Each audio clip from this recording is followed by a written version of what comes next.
blue flames. So I'd do some research. What's the difference? Well, actually, there's enough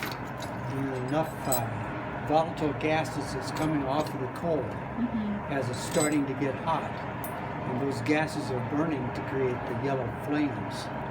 As those gases disappear, we get the hot or the more intense flames where the carbon is burning there at a bright blue. You can kind of see it from the backside.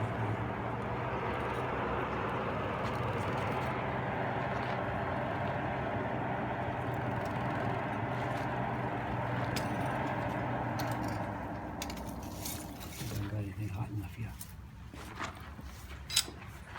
Okay, so I guess I better get my hammer, haven't I? So if I put this in there, and I want to make some kind of a feature on the end of it.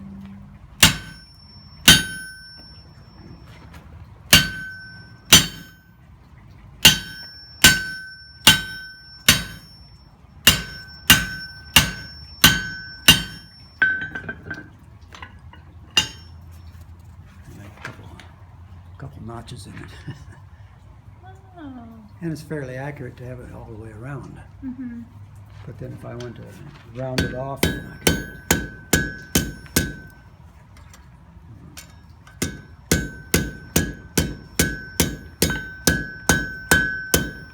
If I kept going, make it just a round tip on it. But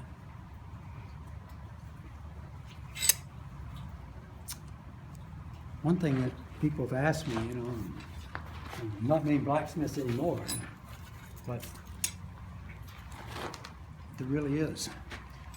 There's so many hobbyists that are just making, artistic blacksmith items, and it's just kind of fun to be able to manipulate steel like that. But there's more books now on blacksmithing than there ever were, and all over the United States.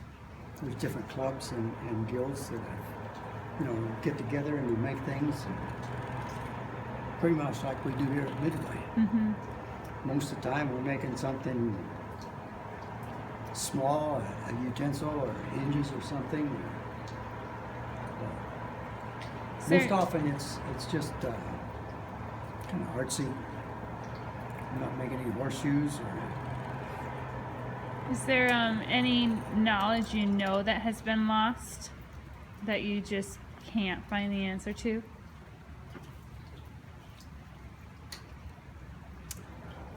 There's a lot of things I don't know about, but there's a lot of blacksmiths that are just experts, and they've made some beautiful things. And Tim Park was telling me, about a month or so ago when we were out at the Onondaga Forest Preserve, a friend of his that he had gotten acquainted with was a blacksmith, a younger fella, and he would just do some unbelievable things. He didn't have much. He just kind of lived in a rundown little trailer or whatever, but he could do some beautiful blacksmithing. Now see, that got a little too high. It's starting to sparkle. But Tim hadn't seen him for about 6 months, maybe a year.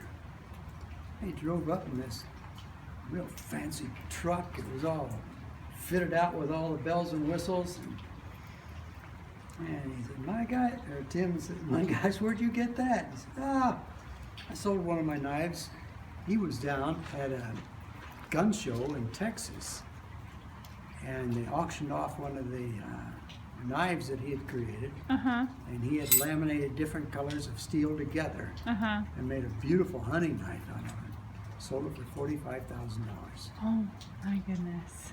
Yeah, so it's not impossible to make a living doing this, but you just have to be very good. You better know what you're doing and be able to make some really unique stuff before you're going to get that much money. Wow. I've never made anything worth even selling, but it's fun. If I tried to sell something around here,